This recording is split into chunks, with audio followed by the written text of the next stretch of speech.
Pete Escovedo, how long do you know this guy? Oh, God, it seems like forever.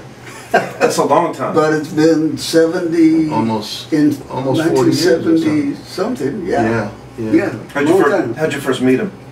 Actually, he came into a club that we were playing. On The Union. Reunion, yeah.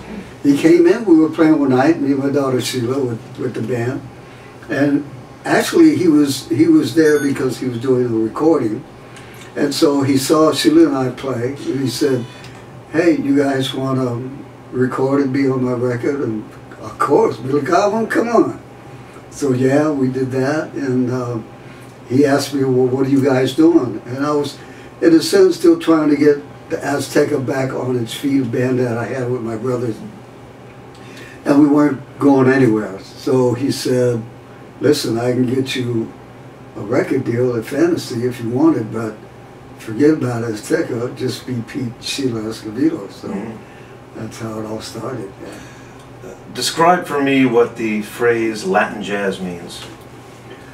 Well, I think to me it's like a marriage of jazz and Latin rhythms. It can be sometimes danceable, but I think for the most part, the guys who really play Latin jazz, it's mainly a listing style of music. But what makes it interesting is that you can take a jazz standard, any jazz standard, and put Latin rhythms to it.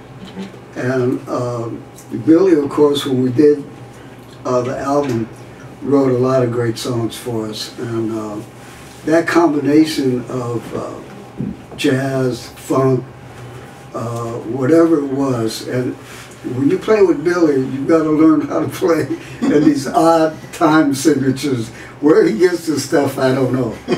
But he would come up with, you know, a bar of this, 2 bars of that, and I'm going, oh my goodness. I never played this stuff like that, you know. But it was such a learning experience for Sheila and I, and thanks to Billy, I mean, we took another step up with our playing, so because of him. Yeah. What interested you, Billy, about Pete, and when you hear the name Pete Escovedo, what does that mean to you as a musician? Heritage is a word that comes to mind. There's a feeling of my heritage that goes through him, comes from him, and it's like older brother time, you know, in a way.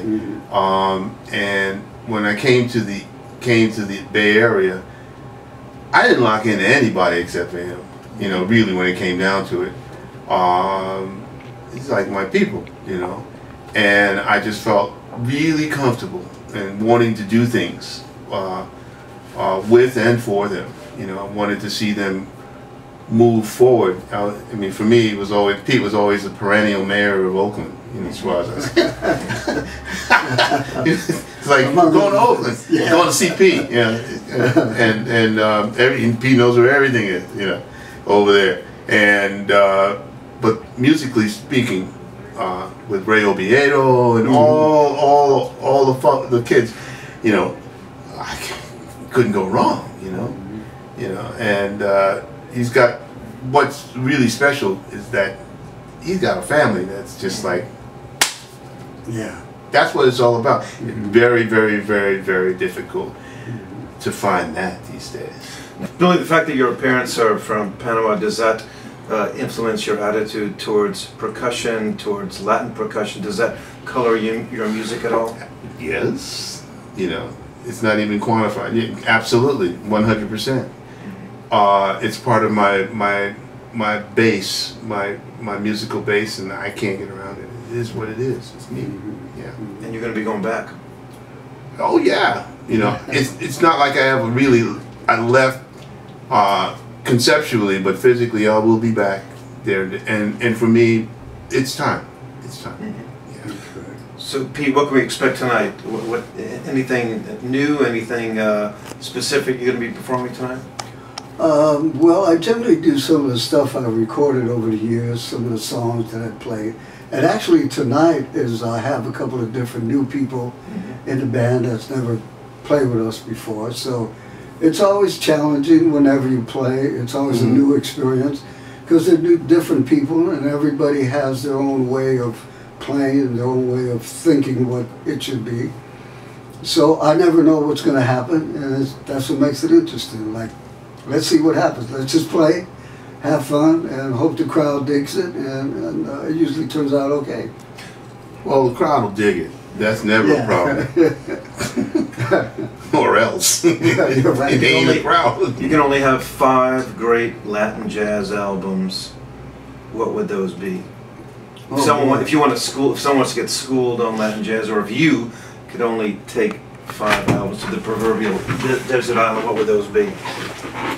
Well, of course I've loved anything that Eddie Palmieri has done, but he did an album called Son of Latin Music, which is incredible. Great writing, great arrangements, the band was smoking.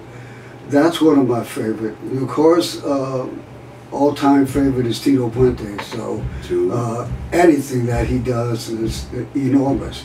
Now I kind of have to go a different way too, because in a sense I've always loved Ray Barretto's band, because they just go all out with Latin jazz. Now I'm going to switch a little bit, because there's 2 people I just think the highly of, and Ivan Lins, who's Brazilian, but at the same time I love his writing. Yeah, and then there's of course Amoroso, the album Amoroso by Amoroso, yes. Yeah, it's such a beautiful record. If I was stranded on an island, that would be my most favorite album to listen to. Because he's a romantic. Yeah, I'm a romantic. Yes, I am. Pete, thanks for your time, and Billy, thanks for your time. Looking forward to hearing the show tonight. Thank you.